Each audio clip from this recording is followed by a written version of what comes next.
اعوذ باللہ من الشیطان الرجیم بسم اللہ الرحمن الرحیم اللہم صلی علی محمد وعلی آل محمد کما صلیت علی ابراہیم وعلی آل ابراہیم انک حمید مجید رب اشرح لی صدری ویسر لی امری واحلل عقدۃ من لسانی یفقہوا قولی ربنا زدنا علما یا مقلب القلوب ثبت قلبی علی دینک آمین۔ 10 عنوانات کے تحت اسلامی تعلیمات 6 ربیع الاول۔ عنوان نمبر 1، اسلامی تاریخ، حضرت عیسیٰ علیہ السلام کی دعوت۔ اللہ تعالیٰ نے حضرت عیسیٰ علیہ السلام کو بنی اسرائیل کی ہدایت و توحید کی دعوت دینے کے لیے ایسے ماحول میں بھیجا کہ جب ان کی مذہبی حالت ناقابل بیان حد تک خراب ہو چکی تھی، مشرکانہ رسموں کو اس قوم نے اپنی زندگی کا جز بنا لیا تھا۔ بد اخلاقی، بدمزاجی، بغض، حسد اور روحانی بیماریاں عام ہو چکی تھیں۔ تورات کے احکام و الفاظ کو اپنی ضرورت و خواہش کے مطابق بدل دیا کرتے تھے۔ انہوں نے اپنی بدبختی کی وجہ سے حضرت زکریہ علیہ السلام کو بھی شہید کر ڈالا تھا۔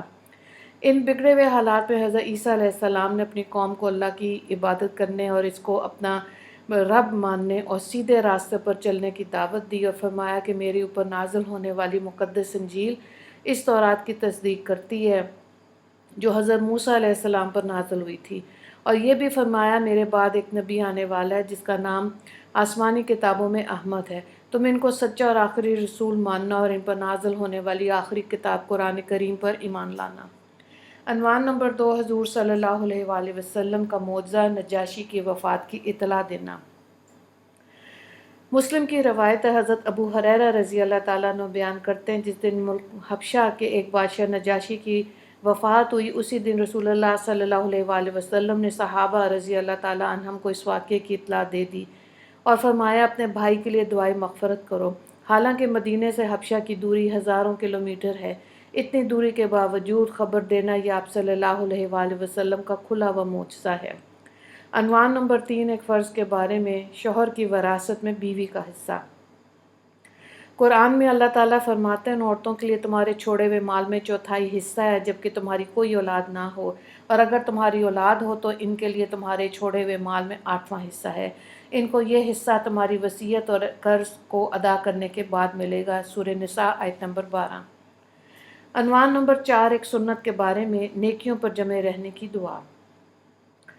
رسول اللہ صلی اللہ علیہ وآلہ وسلم یہ دعا پڑھتے تھے، اللہم صرف قلوبنا علی طاعتک۔ ترجمہ، اے اللہ، اے دلوں کو پھیرنے والے، تو میرے دل کو اپنی فرمانبرداری کی طرف پھیر دے۔ مسلم میں حضرت عبداللہ بن عمر رضی اللہ تعالیٰ عنہ سے یہ روایت ہے۔ عنوان نمبر 5، ایک اہم عمل کی فضیلت، میت کے گھر والوں کو کھانا بھیجنا۔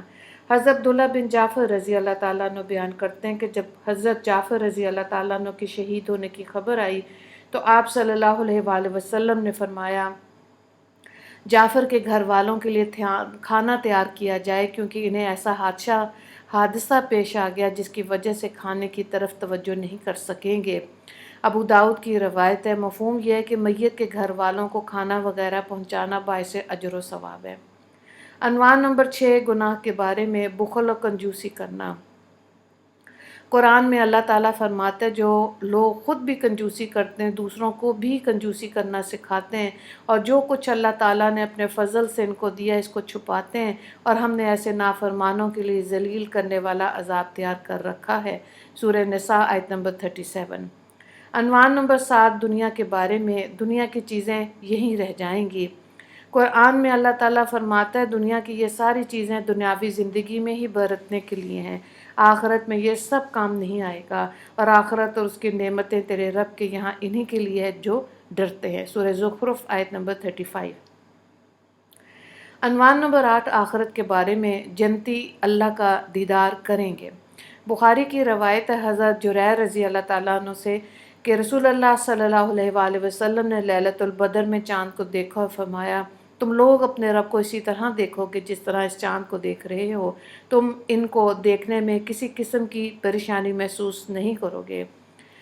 اللہ اکبر، اللہ تعالی ہمیں بھی ان لوگوں میں شامل فرمائے، آمین۔ عنوان نمبر 9، طب نبوی سے علاج، منقع سے علاج۔ حضرت ابو ہندر داری رضی اللہ تعالیٰ عنہ کہتے ہیں کہ رسول اللہ صلی اللہ علیہ وآلہ وسلم کی خدمت میں منقے کا تحفہ ایک بند تھال میں پیش کیا گیا۔ آپ صلی اللہ علیہ وآلہ وسلم نے اسے کھول کر ارشاد فرمایا، اللہ کا نام لے کر کھاؤ۔ منقہ بہترین کھانا ہے جو پٹھوں کو مضبوط کرتا ہے، پرانے درد کو ختم کرتا ہے، غصے کو ٹھنڈا کرتا ہے، منہ کی بدبو کو دور کرتا ہے، بلغم کو نکالتا ہے، رنگ کو نکھارتا ہے۔